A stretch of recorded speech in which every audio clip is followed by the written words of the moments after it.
It's boiling. Smells good.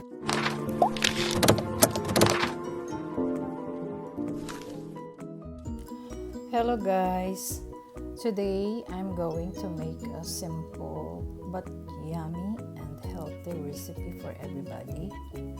This recipe I get to our friend here in Sweden.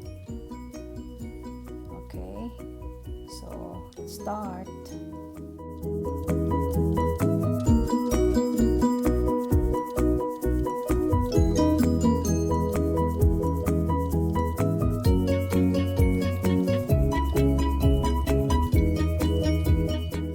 Now I'm going to start rolling the meat to the bacon. So stay with me, okay?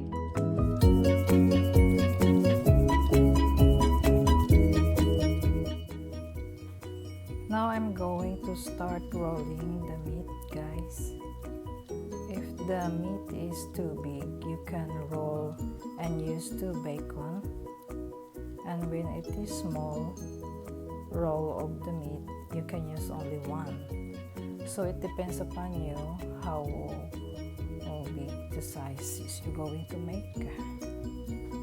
Okay, this is my first cooking vlog, and soon we're going to make Swedish food, and stay with me, guys. Okay.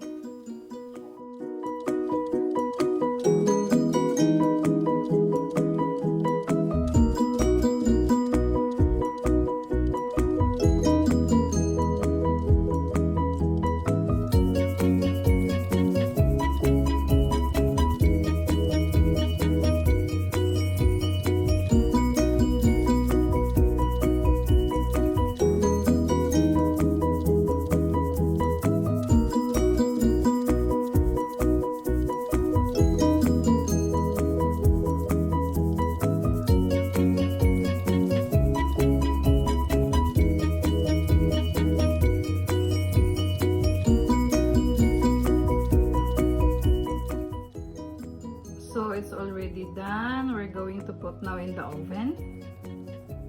It's 11 rolls of meat with bacon. So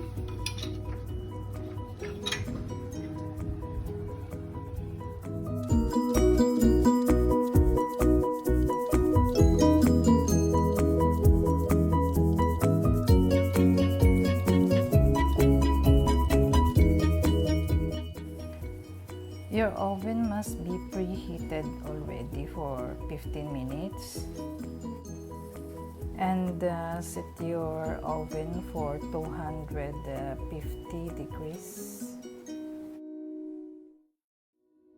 Cook for 30 minutes to 45 minutes. It depends upon your oven. Now we're going to check if it is okay. Oh my God! So now it's boiling. Smells good.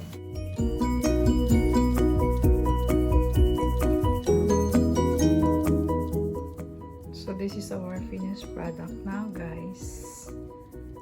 We're going to taste if it is okay. Okay. We're going to transfer here. Oh my God, it's heavy.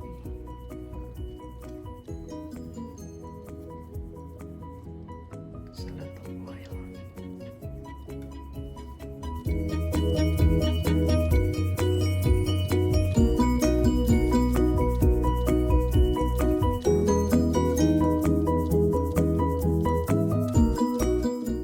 It's 11 pieces, so we're going to try if it is good. See, guys, it's yummy. This is the bacon. So this is our finished product. It's a recipe of Centeno's cooking blog. Okay, guys.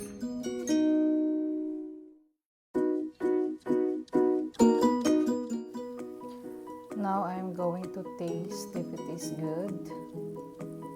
And soon, guys, stay with me. I'm going to make more Swedish food. Okay? Thank you.